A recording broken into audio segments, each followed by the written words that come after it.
Hello friend, જય શ્રી કૃષ્ણ. ઊંધિયાના શાકને ટક્કર મારે તેવું માત્ર 5 મિનિટમાં દાણા રીંગણનું શાક બનાવીશું. તો શિયાળો શરૂ થતાં જ માર્કેટમાં એકદમ સરસ દાણાવાળા શાક મળી રહે છે. તો એક કુકરમાં તેલ ગરમ કરવા મૂકશું. તેલ ગરમ થાય એટલે તમાલપત્ર, લાલ મરચું અને રાઈ જીરું એડ કરીએ. રાઈ જીરું તતડે એટલે આપણે 1 વાટકો દાણા લેશું. તો મિક્સ દાણા મેં લીધા છે, વાલના, ચોળીના, તુવેરના, વટાણા છે. તો આ રીતના મિક્સ તમને જે ગમતા હોય તે 1 વાટકો દાણા એડ કરીએ અને અડધો વાટકો ટામેટાના ટુકડા એડ કરી બરાબર મિક્સ કરી લેશું. ગેસની ફ્લેમ સ્લો રાખી 4 મિનિટ માટે આ દાણાને કૂક થવા દેવાના છે. તો 4 મિનિટ જેવું થઈ ગયું છે અને આ રીતે બરાબર મિક્સ કરી એ જ વાટકાના માપથી 1 વાટકો આપણે બટેટાના ટુકડા એડ કરશું. થોડી મેં વાલોર એડ કરી છે.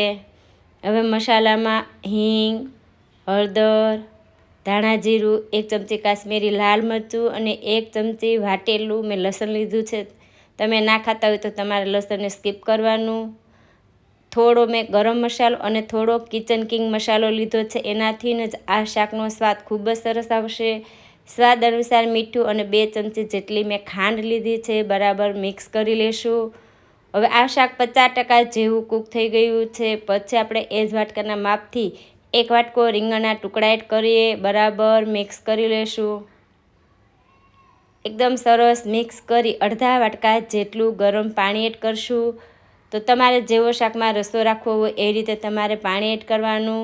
ઉપર આપણે થોડીક કસ્તુરી મેથી એડ કરશું. જો તમારા આગળ કસ્તુરી મેથી ના હોય તો લીલી મેથીને એકદમ ઝીણી સમારી અને થોડી એડ કરી બરાબર મિક્સ કરી ઢાંકણ બંધ કરી અને 2 વિસલ થવા દેવાની છે. અને જે પ્રેશર થયું હોય એ જાતે જ નીકળવા દેવાનું. તો કુકર આપણું ઠંડુ થઈ ગયું છે. હવે શાકને એક ડીશની અંદર કાઢી લેશું. તો સુપર ટેસ્ટી એવું આપણું રીંગણ દાણાનું શાક બનીને તૈયાર છે. તમે પણ એકવાર આ રીતે ચોક્કસ ટ્રાય કરજો. એટલું ટેસ્ટી બનશે કે ઊંધિયાની ટક્કર મારે એવું. માત્ર 5 મિનિટમાં બનીને તૈયાર થશે. નાનાથી માંડી મોટા બધાને ભાવશે.